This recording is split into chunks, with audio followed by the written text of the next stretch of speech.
Bismillahirrahmanirrahim. Assalamualaikum warahmatullahi wabarakatuh. Selamat datang kembali di room kami. Pada sore hari ini kami akan mempresentasikan mengenai penting atau tidaknya keberadaan laboratorium di sekolah, di mana memang pada kenyataannya laboratorium adalah sesuatu tempat yang sangat penting untuk ada di sekolah, tapi di sisi lain banyak kita jumpai sekolah-sekolah yang belum memiliki laboratorium atau jika pun ada, kondisinya yang kurang layak untuk digunakan dalam menunjang pendidikan anak-anak kita semua. Pada kesempatan kali ini, rapat kali ini akan dipandu oleh Ibu Siti Afifah Nur Fajriyah MPD. Beliau adalah staf pengajar di SMA Negeri Kasokandel Majalengka. Akan memandu jalannya acara pada sore hari ini. Untuk menghabiskan waktu, mangga kepada Ibu Siti Nur Fajriyah untuk memandu acara. Terima kasih. Terima kasih Bu Mugi. Sebelumnya kuning room. Nah itu. Oke. Lanjut. Terima kasih Bu Mugi sebagai host pada acara pada kesempatan kali ini.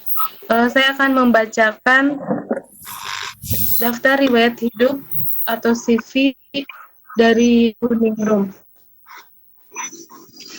Saya Stefana Fajriyah. Kali ini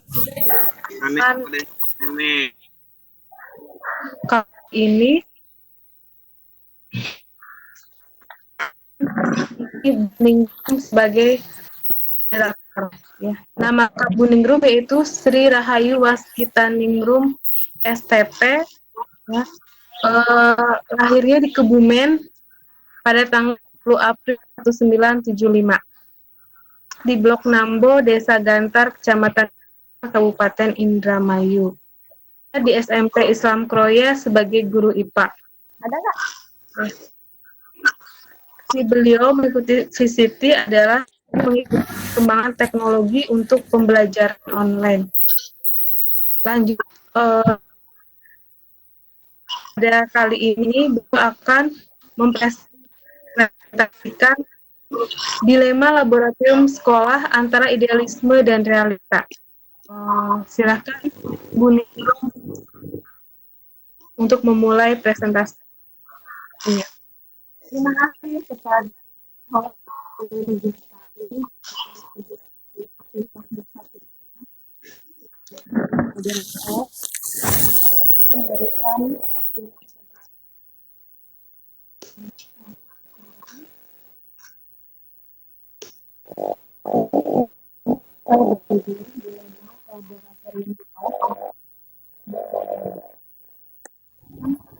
Kenapa saya mengambil ini?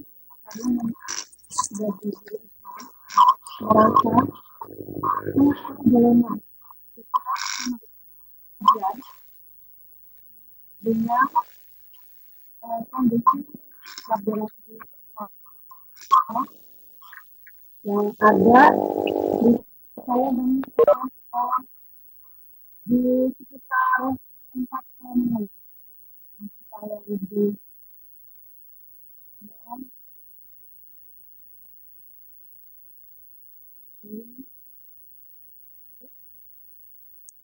bagaimana mengajar buku ini selama ini karena keterbatasan sarana ini belajar anak dibanding apa akibatnya anak akan menjadi pintar tapi tidak dihasilkan secara belajar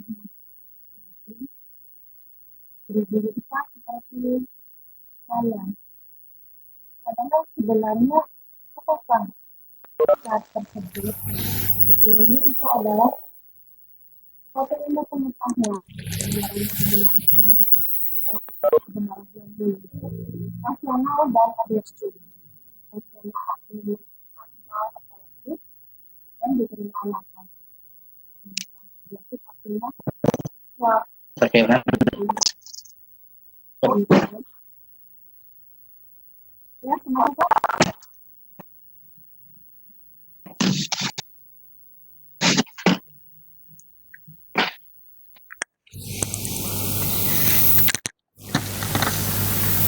sesuai dengan objektif artinya sesuai dengan perasaan sesuai dengan pengalaman penelitian dari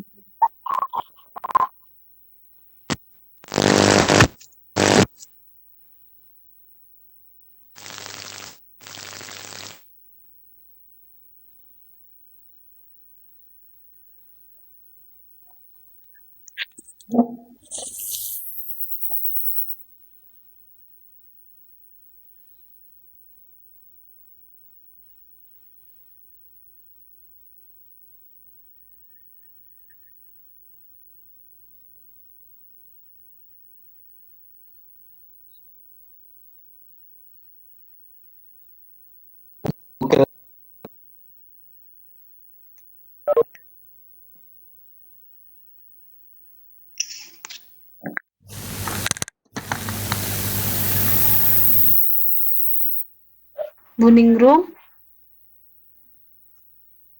Halo?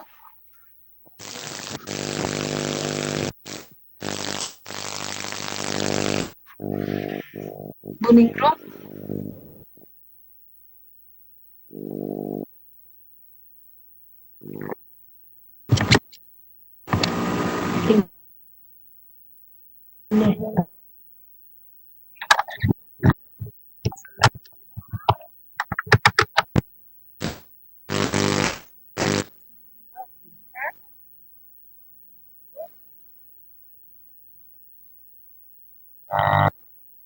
Malah nggak ada suara yang masuk.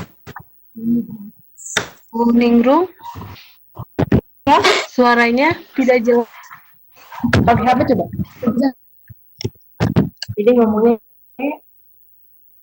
ini kalau kamu mana? Yang lebih satu.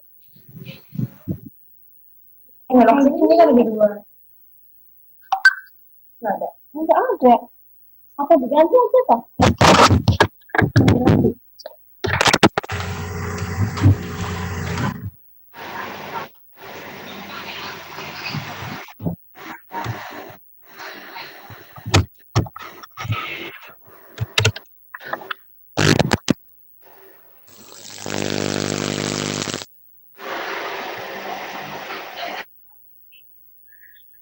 Bisa bu?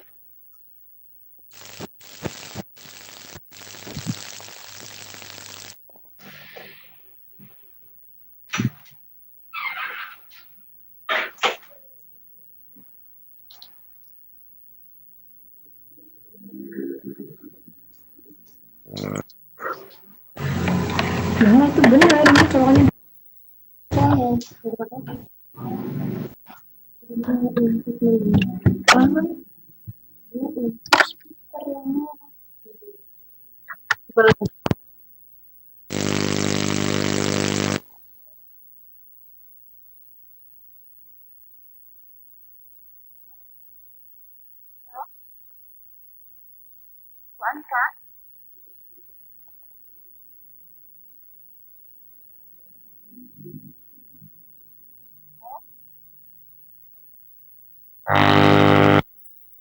Ini jelasnya ke sini, saya pakai di sini, ini dihapus. Ya buka ini, buka yang tadi. Jelas Bu nih, Bu. Bagus suaranya Bu. Sekarang mah. Ya sebentar Pak.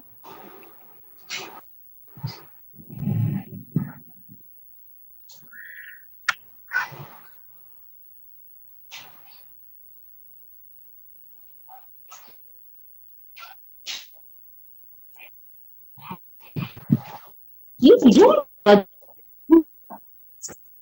ah, Aduh, sudah jelas Bu suaranya? Sudah ada? Lagi, iya, sudah terdengar.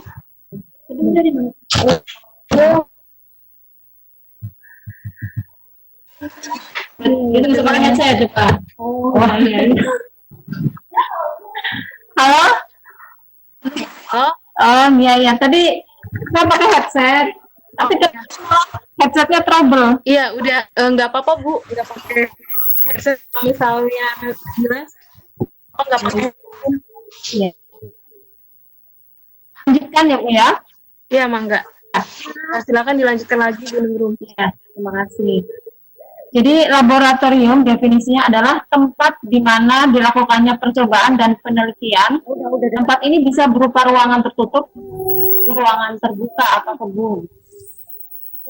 Peranan laboratorium dalam pembelajaran yang pertama untuk memotivasi peserta didik dalam belajar. Jadi dengan adanya laboratorium, mereka dengan semangat.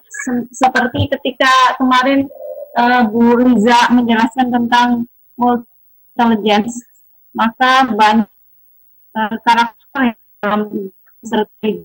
Nah, di situ apa dibawakan jadi laboratorium akan mengakomodir banyak kecerdasan dalam. Yang kedua, memberikan kesempatan untuk mengembangkan sejumlah keterampilan, misalnya melakukan pengamatan atau melakukan pengukuran, menginterpretasi, menarik kesimpulan, dan mengkomunikasikan hasil. Ketiga, meningkatkan kualitas belajar peserta belajar mendengar, maka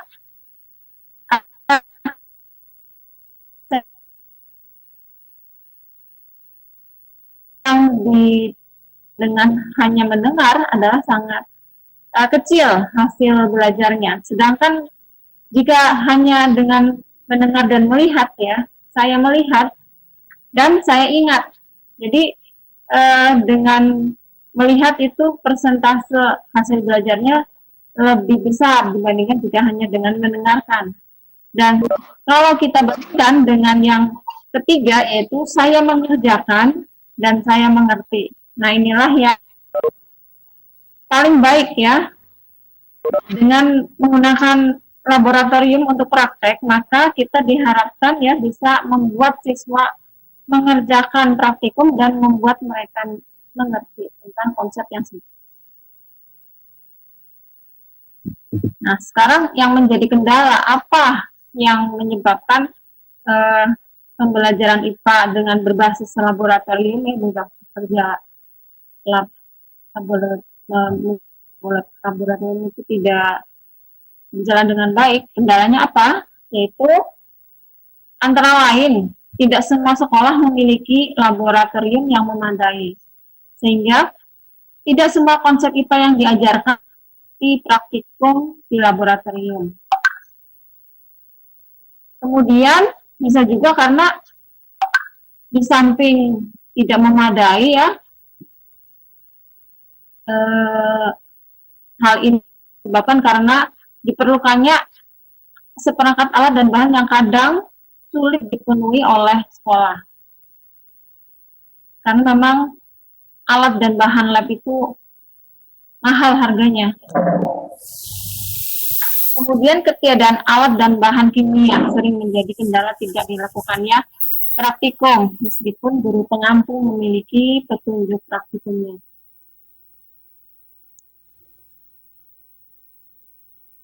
Nah, ini kendala-kendala ini disebabkan oleh banyak hal. Salah satunya bisa jadi karena kepala sekolah sebagai pemangku kewenangan di sekolah mungkin ada yang tidak atau mengesampingkan kebutuhan laboratorium dan lebih mengutamakan hal-hal yang lainnya. Ini sebagai hasil sharing kami juga kemarin ketika mengikuti pelatihan bahasa. Banyak sekolah ya, dengan sekolah-sekolah dari berbagai wilayah di Indonesia, ada yang dari Maluku, ada yang dari Kalimantan, dan ada dari Jakarta, Jawa Barat, Jawa Tengah, Jawa Timur. Itu memang rata kondisi labnya belum bisa sesuai dengan yang diharapkan. Karena kendalanya memang masalah pembiayaan. Antara lain banyak sekolah yang mengedepankan masalah fisik gedung, sehingga untuk dana pembangunan ataupun sarana prasarana lab kemudian menjadi dikesampingkan. Nah, maka dengan saya menyampaikan materi ini mengajak semua untuk memandang penting tentang perlunya laboratorium sekolah untuk sebuah sekolah, sehingga sarana pembelajaran ini bisa mendukung terciptanya pembelajaran inquiry yang menyebabkan proses berpikir yang lebih baik untuk anak-anak depannya.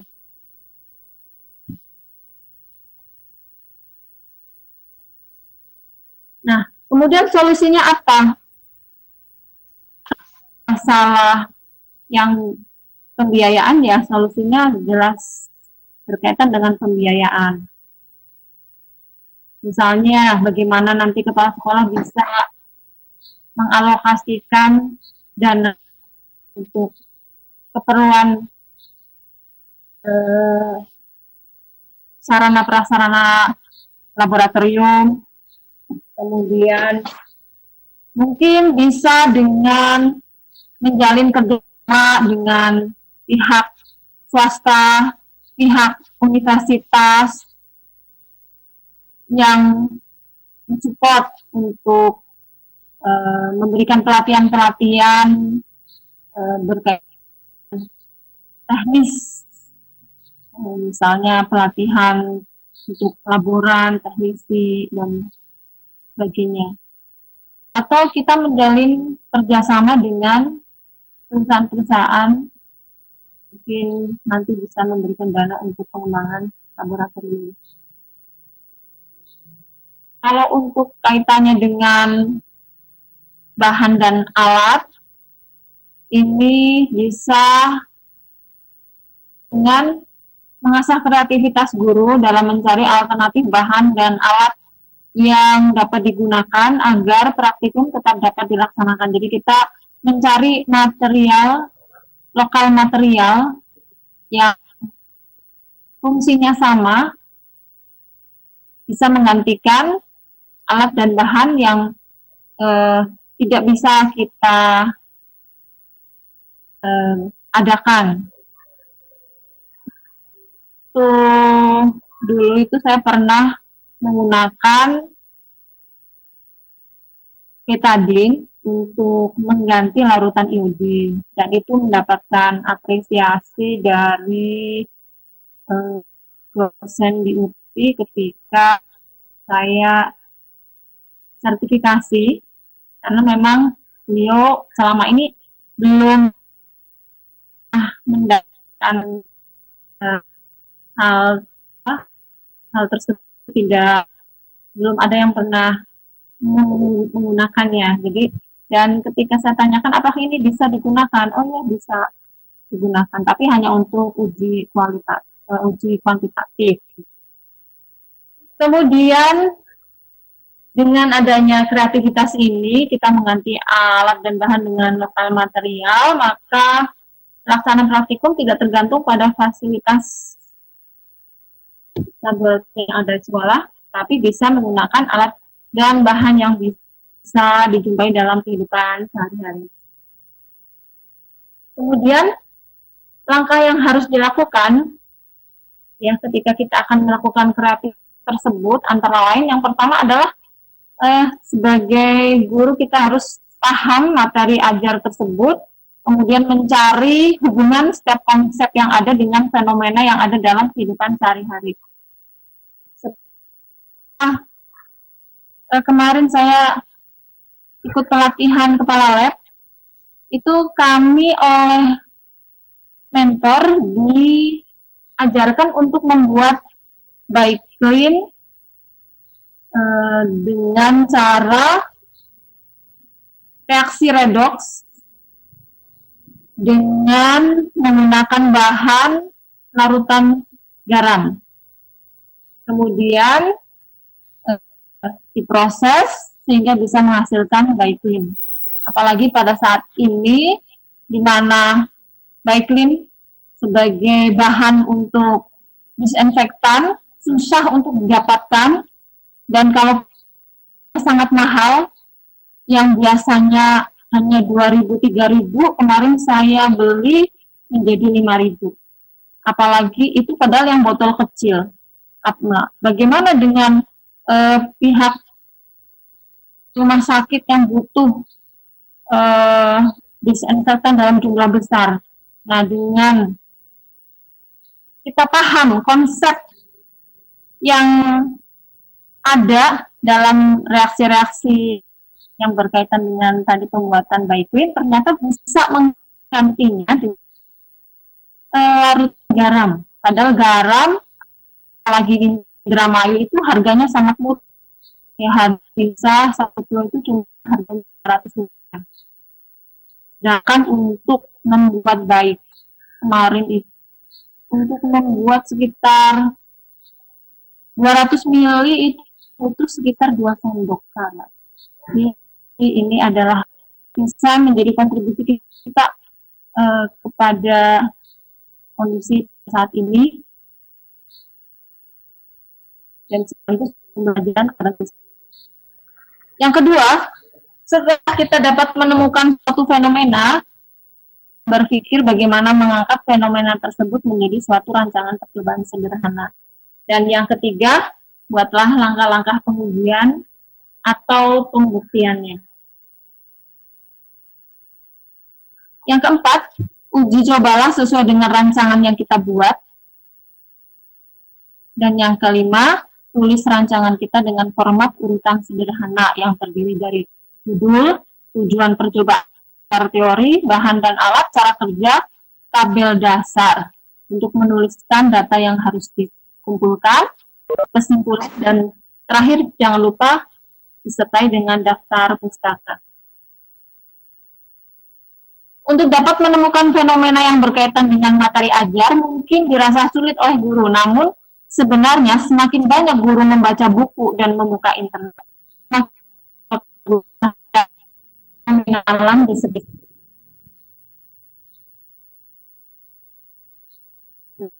Ya, untuk presentasi saya tadi ini, untuk selanjutnya saya kembali waktu kepada Bu. Ya, terima kasih. Ya, terima kasih Bu Ingro. Ya. Jadi perannya yaitu untuk membantu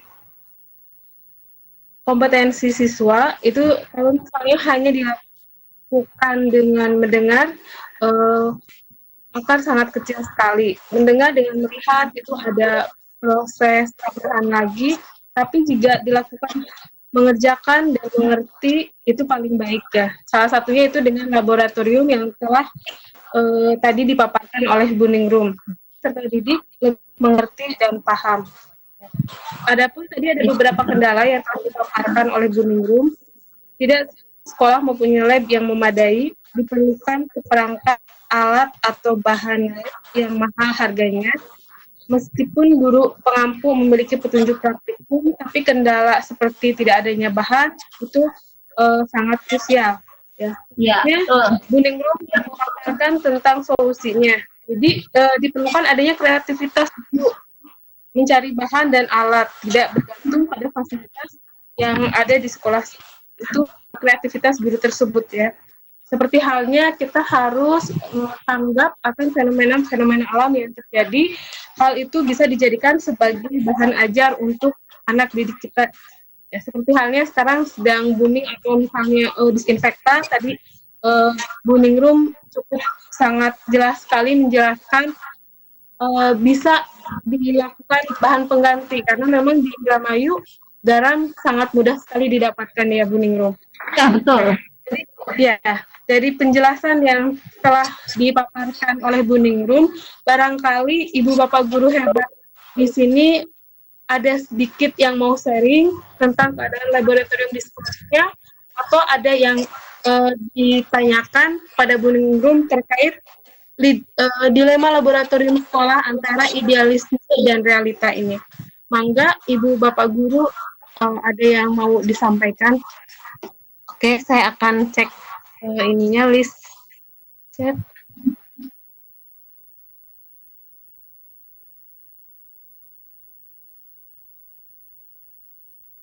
Nah, ini dari Ibu Gi. Ya. Bu, bagaimana membuat siswa menarik dan antusias dengan kegiatan praktikum? Misal, jika bahan-bahan yang digunakan harus dibawa oleh mereka. Banyak yang tidak dibawa karena lupa alasan klise. Namun, kalau tidak ada bahan tersebut, pasti tidak bisa melaksanakan praktikum. Ya. Terima kasih Bu Mungki atas pertanyaannya. Itu ada fasenya. Pengelolaan itu harus memuat di dalam kita ingin segera atau biologi kita menggunakan lab itu harus mengirimkan dulu kepada kepala lab kegiatan apa yang akan dilakukan ya, itu ada kemudian nanti akan melihat kebutuhan-kebutuhan yang diajukan oleh guru, kemudian memeriksa stok apakah ada bahan dan apa yang digunakan. Kalau misalnya stoknya cukup ataupun misalnya kurang, kemudian akan mengupayakan misalnya kemudian juga akan mengetes alat-alat yang akan digunakan dan itu akan dibantu kerjanya oleh laboran atau teknisi. Jadi tidak bisa tiba-tiba mendadak saya lab untuk hari ini gitu. Jadi harus terjadwal. Maka pengelolaan lab itu butuh SOP, sistem operasi prosedur, general prosedur. Jadi dalam pengelolaan lab itu harus ada SOP-nya untuk menggunakan lab, apa yang harus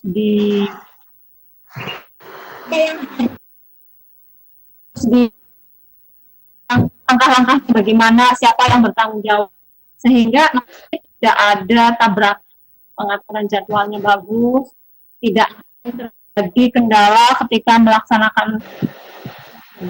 Jadi misalnya di sini mereka siswa harus membawa, nah itu akan menjadi masalah karena apa? Nah kalau mereka lupa kemudian padahal itu bahannya sangat penting ya batal dilaksanakan. Jadi memang sebaiknya misal pun siswa diminta untuk membawa atau bahan tersebut, mereka mengumpulkannya juga si waktu, misalnya sebelumnya harus sudah dikumpulkan. Atau misalnya kalau memang harus bahan yang segar, ya diantisipasi ya, jangan sampai mereka lupa. Dan kalau bisa, memang menyediakan harus laborannya, atau kalau siswa lupa ya kita harus antisipasi, jangan siswa yang diminta untuk membawa. Demikian. Terima kasih. Mungkin ada lagi kan atau yang lain Pak Siswadi. Terima kasih sudah hadir Pak Siswadi dari Bekasi. Saya ini Bapak Ibu. Oh iya, selamat datang Pak Siswadi. Terima kasih. Jadi harus maaf dari Bogor. Oh, dari basis Insan Cendekia sekolah. Ya. Selamat datang. Ya, ya Pak Sesadi kalau nggak salah, ya kan Pak? Ya, silakan Pak. Baru masuk. Maaf Bu. Ya, saya Sesadi dari SMP Cendikia Basnas. Ya, Basnas. Ya, maaf Pak. Ya, Cendikia Basnas di ya, Bogor. ya. Ya. Bukan Bekasi Bu. Oh iya, maaf tadi saya salah. Ya, Bogor ya. saya ini nyimak dulu ya. Terima kasih. Ya, silakan. Ya, mangga Pak Siswadi. Terima kasih Bu. Jadi harus ada koordinasi ya Bu antara guru dengan laboratorium yang di sekolahnya Ya, agar tidak terjadi seperti yang dilakukan oleh pertanyaan untuk kreativitas dalam pelajaran IPA biasanya dapat menggunakan bahan pengganti yang ada sehari-hari. Selain yang sudah dipaparkan, barangkali bisa buat dengan anak di rumah. Jadi selain dengan siswa, bisakah melakukan praktek dengan anak di rumah? Itu pertanyaan dari Bu Nani, Bu. Mas Bas? Mas, gimana? Jadi bagaimana? baik. Nani, mohon diulangi ya Pak. Gimana Bu? Iya. Jadi ingin melaksanakan praktikum di rumah begitu Bu? Iya, dengan anak, mungkin anak, iya, praktek dengan anak. Maksudnya gini Bu, Ya. Menggunakan bahan bahan pengganti. pengganti yang ada sehari-hari biar bisa digunakan dengan Ya. Jadi ini Bu, untuk lab itu sebenarnya ada faktor bahayanya juga. Keamanan laboratorium itu ada ininya SOP. Karena kadang praktikum itu memang menggunakan bahan-bahan yang berbahaya, baik dari uap yang dihasilkan ataupun bersifat korosif terhadap kulit, jadi bisa menyebabkan iritasi bakar, terus kemudian mungkin menimbulkan asap yang bisa merusak mata. Jadi dalam kerja di lab itu memang harus dilengkapi dengan jas lab. Itu gunanya untuk melindungi badan kita, pakaian kita dari percikan-percikan bahan-bahan kimia, kemudian menggunakan sarung tangan apabila menggunakan hazard material, bahan-bahan berbahaya, kemudian menggunakan kacamata. Itu kalau menimbulkan percikan yang bisa mengenai kita. Nah, seperti itu. Nah, kalau misalnya ingin melakukan praktikum dengan anak kita di rumah, tentunya kita paham apakah bahan yang kita gunakan ini bahan yang berbahaya atau tidak. Jadi secara keamanan, ya praktikum itu memang harus, karena di lab itu sudah ada standar keamanannya. Jadi misal pun ada kebakaran, ada pemadam kebakarannya, kemudian ada alat-alat keamanannya. Nah, jadi misalnya tidak dilakukan di dalam laboratorium, mungkin hanya untuk praktikum yang tidak berbahaya, untuk yang menggunakan bahan-bahan yang secara alami ada di sekitar kita, bisa Bu? Ya, bisa. Yang tidak menimbulkan reaksi-reaksi yang berbahaya, reaksi kimia yang berbahaya mah bisa aja. Ya. Jadi ada SOP-nya ya Bu ya, harus pakai jas lab, harus pakai sarung tangan, harus pakai masker mungkin ya, dan kacamata. Ya. Selanjutnya pertanyaan dari Pak Eja. Nah ini luar biasa mengenai pemaparan yang telah Bu Ningrum jelaskan. Tadi ada pemaparan mengenai baiklin ya, bahan enggak, berarti Ibu telah melakukan STEM, pembelajaran STEM ya Bu, sains, teknologi, engineering, dan matematika. Selanjutnya pertanyaannya, saya mohon jelaskan cara buat disinfektan yang murah, mudah, dan ramah lingkungan mungkin.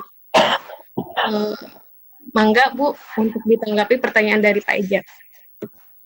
Iya, untuk cara membuat dengan larutan garam itu ada tutorialnya.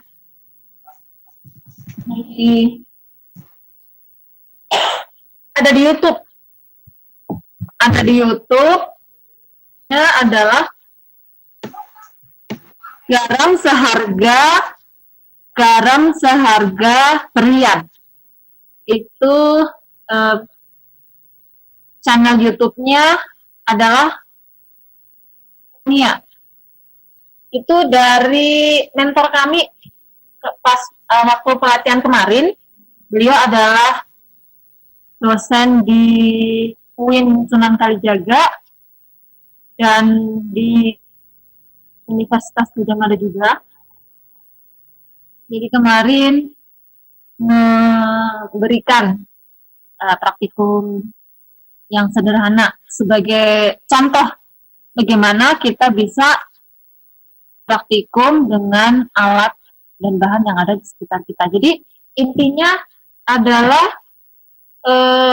untuk reaksi redoksnya itu menggunakan batang yang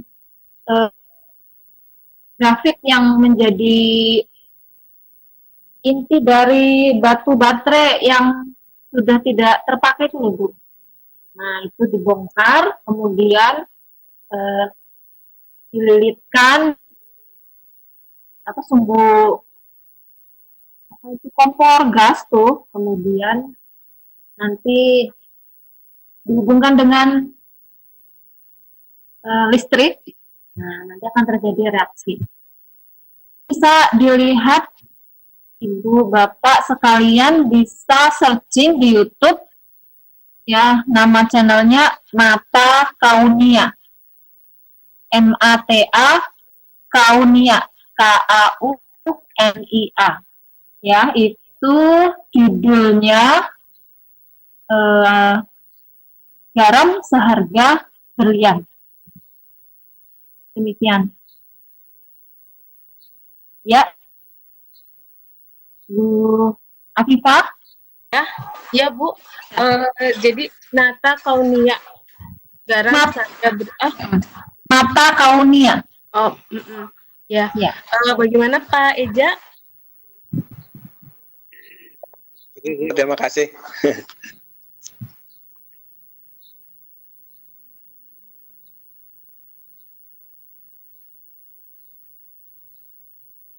Halo? Ya, ada lagi, Bu.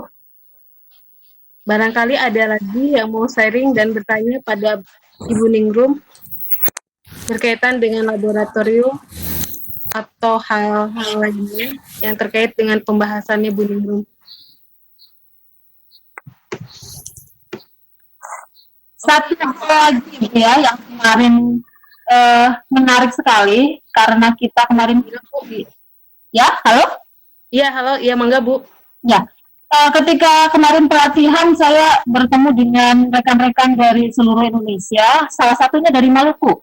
Nah, beliau ini di labnya itu sangat terkendala dengan listrik karena sangat berada tempat mengajarnya itu di daerah pelosok. Jadi tidak ada listrik, coba bayangkan, Bu. Jadi kalau mau listrik bagaimana, harus pinjam genset ke kelurahan, coba bayangkan. Kita dalam kondisi di sini seperti ini rasanya masih lebih bersyukur ya dibandingkan dengan rekan-rekan kita di luar Jawa yang keadaannya listrik aja nggak ada. Nah, lalu bagaimana pembelajaran hari ini yang berbasis daring online, lalu apakah bisa berjalan? Demikian. Ya, itu saja dari saya. Terima kasih. Sama Coach. Ya betul Bu. Ya. Jadi harus banyak bersyukur tadi ya dengan keadaan kondisi yang seperti ini dibandingkan dengan saudara kita yang Ibu paparkan tadi yang ada di Maluku. Mas. Ya, selanjutnya masih ada pertanyaan. Oh ya, Ibu Bapak Guru hebat, jangan lupa untuk isi presensinya. Oh, Pak Aceng mau bertanya? Enggak, ya.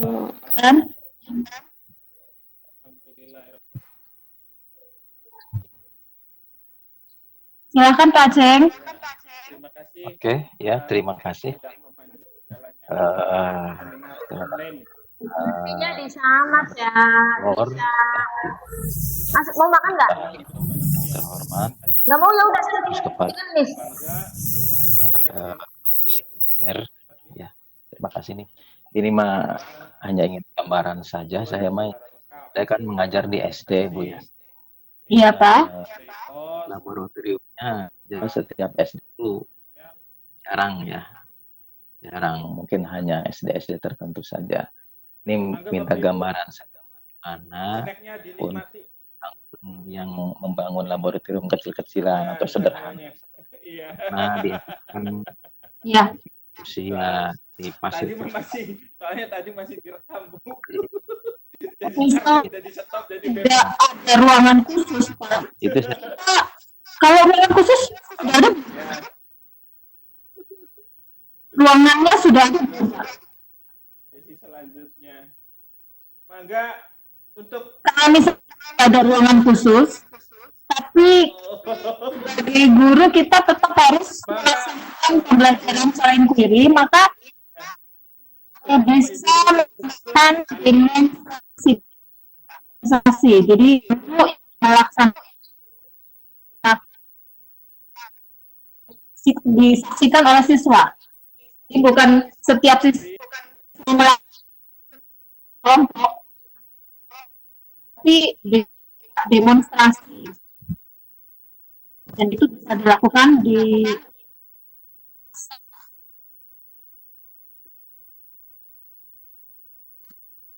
mana, Pak?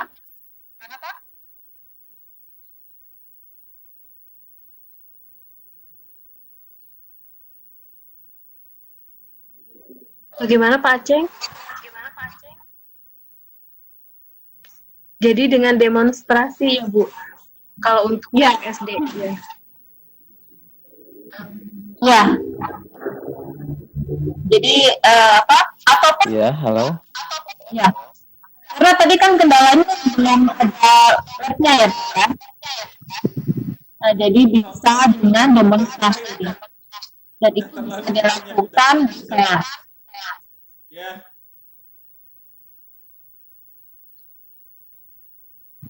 Iya. Ada lagi Ibu Bapak Guru yang bertanya? Iya, Bu Ririn. Maaf Bu Ririn, tadi tuh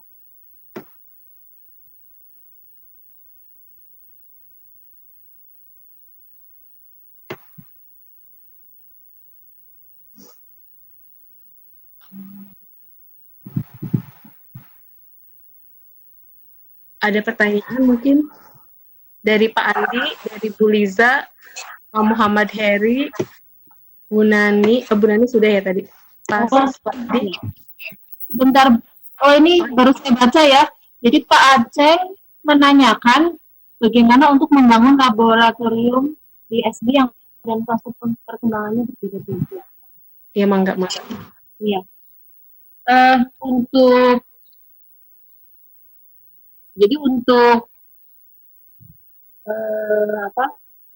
pelaksanaan memang nanti kita sesuaikan dengan kemampuan atau penerimaan anak-anak di setiap jenjangnya. Tapi kalau untuk SD, bagaimana laboratorium SD itu seharusnya itu sudah ada pedomannya, Pak. Sudah ada pedomannya di Permendikbud nomor berapa itu ya, saya lupa. Ada pedoman untuk SD itu minimal atau bukan minimal, untuk SD harus memiliki apa saja alat-alat yang ada. Untuk SMP, SMA itu sudah ada, Pak, semuanya di sana. Jadi Bapak bisa nanti searching tentang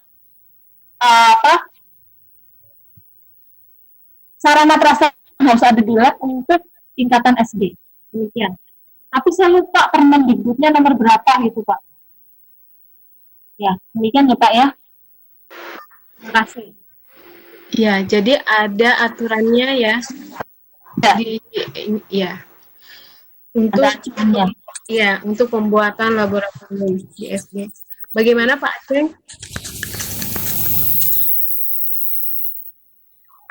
Oke, udah. Terima Iya. kasih. Cukup. Makasih. Ya, sama-sama Pak.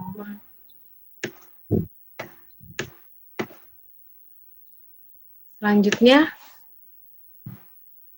barangkali masih ada yang penasaran untuk bertanya mengenai laboratorium di sekolah. Bu Afifah, mungkin saya mau nimbrung sebentar. Silakan Bu Mugi. Mohon maaf Bapak Ibu partisipan, mengingatkan kembali untuk mengisi presensi.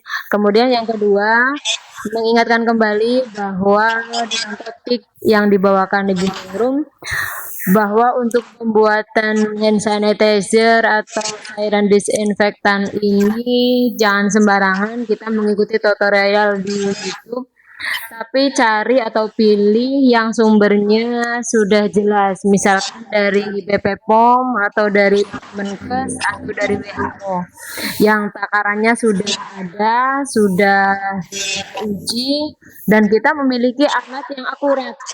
Misalkan ini sharing ya Bapak Ibu semua ya.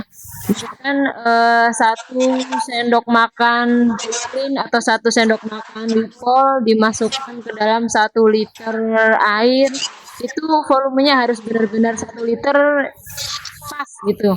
Kalau lebih mungkin tidak masalah. Nah kalau berkurang atau kalau kurang dari 1 liter itu barangkali menimbulkan efek yang negatif. Bukannya kita menjadi terhindar dari kuman, tapi malah badan kita yang menjadi menjadi teriritasi seperti itu, karena sudah banyak terjadi sampai tangannya ada yang melepuh, sampai ada yang gatal-gatal dan semacamnya.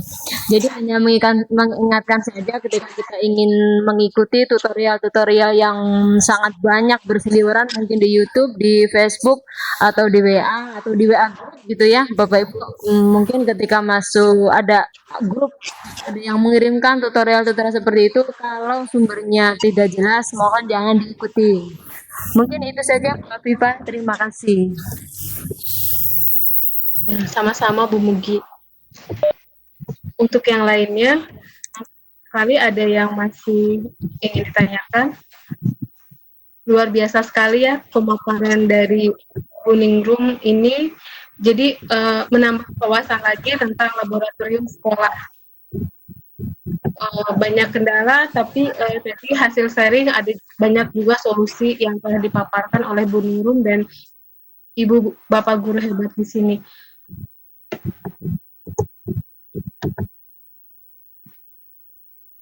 Cukup atau bagaimana?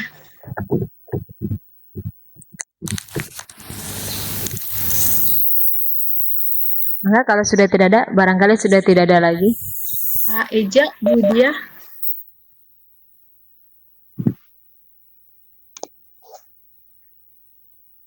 Gimana Bapak Ibu?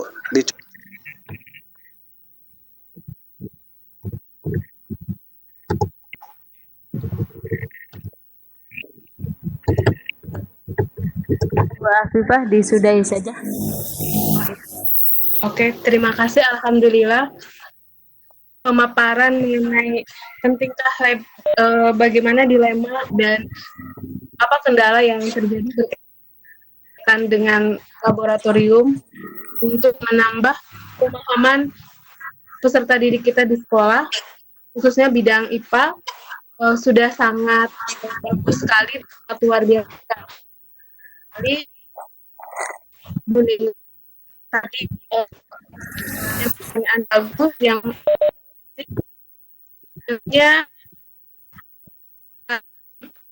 berikan lagi ke Bu Mugi Lestari, tapi sebelumnya mari bersama-sama mengucapkan alhamdulillah alamin. Alhamdulillahirabbil alamin. Mangga Bu Mugi, saya kembalikan ke host. Terima kasih Bu Afifah yang sudah memandu kegiatan presentasi kali ini yang dibawakan oleh Ibu Sri Rahayu Booming Room. Terima kasih Bu. Demikian tadi pemaparan yang cukup jelas menurut saya dari Bu Presenter mengenai keberadaan laboratorium di sekolah. Terima kasih kepada semua partisipan, Bapak Ibu instruktur atas ketersediaan menghadiri room kami yang entah ke seberapa kali ini tidak bosan-bosannya. Betul, ini ternyata membuat ketagihan seperti yang dikatakan Kang Ferdi. Luar biasa. Terima kasih sekali lagi. Sebelum saya tutup, silakan kepada Bapak Ibu instruktur untuk memberikan tanggapannya. Silakan.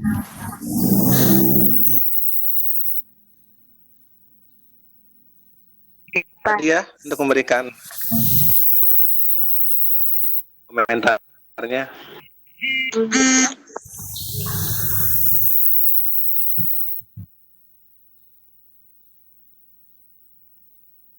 Boleh Bu Nadia? Halo. Halo Bu Nadia. Masih Sepertinya ada. Iya Bapak Ibu hebat. Terima kasih kepada Mugi selaku host, ke Bu Ningrum selaku presenter yang tampil luar biasa. Itu tidak ada komen buat Ibu semuanya. Masalah tadi suara itu emang karena ada hal dengan juga atau juga karena perangkat seperti itu. Yang pasti tadi kita kadang dengan Pikon ini mungkin awal yang menggugurkan kewajiban itu ya. Saat itu kayak ingin berbagi saja gitu ya. Jadi kayak yang hanya sebatas mungkin saya harus sekian kali udah hilang. Tapi lebih kepada saya ingin bahkan juga ketika kita jadi peserta pun kita juga ingin tahu sesuatu ilmu dan juga menyerap ilmu. Pikon ini udah benar-benar sesuai dengan harapannya ya, udah berbagi dan kita punya ilmunya gitu. Jadi lupa ini tuh kita ini lagi diklat hanya diklat gitu. Kita pada esensi dari ini adalah untuk berbagi ilmu. iya. Allah gitu. Sehingga harapannya nanti juga Bapak nanti setelah ini lulus bisa dikembangkan bisa juga secara pribadi mungkin dimanfaatkan kepada itu sehingga ya kegiatan ini ya tidak hanya sebatas kegiatan di kelas selesai tapi justru kita kembangkan lagi seperti itu. Terima kasih pokoknya udah luar biasa dan juga terima kasih yang udah siapa Siswadi Dinianto dari SMP Insan Cendekia. Grup jadi tamu apa Pak Siswadi?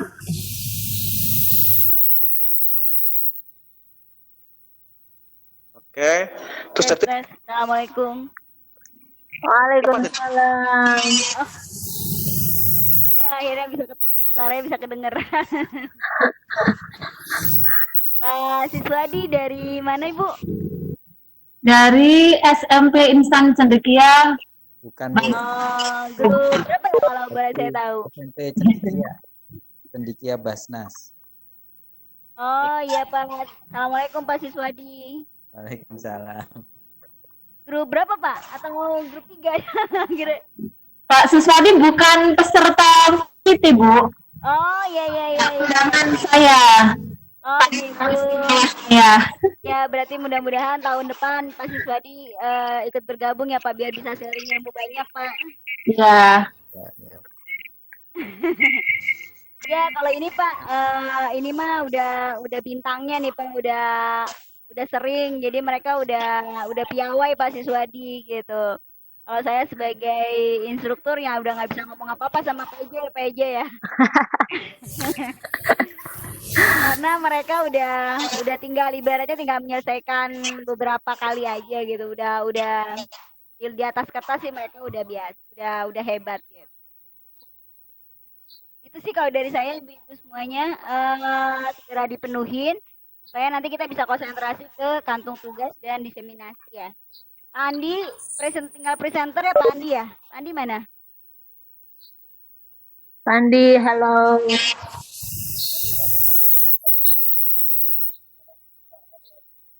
Assalamualaikum ada Pak Andi. Aceh. Andi.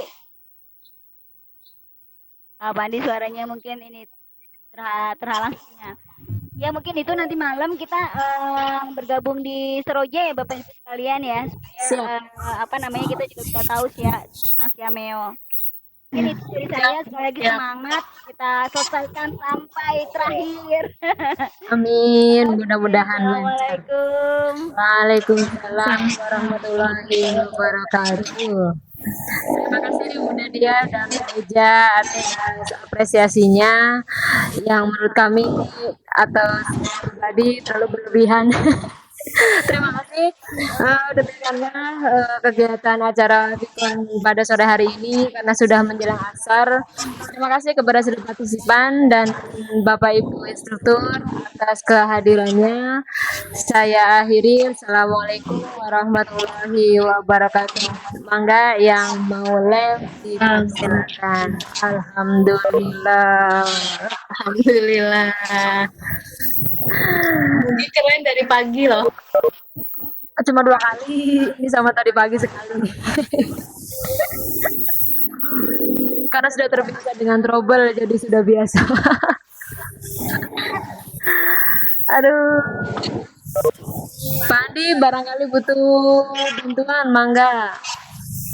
Pak Andi mana? Pak Heri barangkali butuh lagi. Bu Mugi. Iya betul. Apa?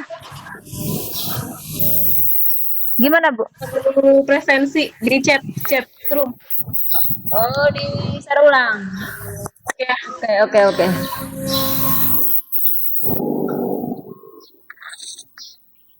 Sudah Bu, sudah saya share 5 kali.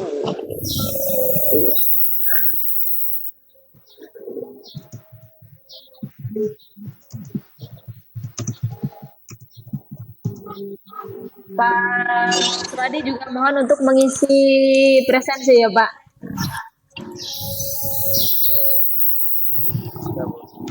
Sudah, ya terima kasih bagi yang sudah mengisi presensi.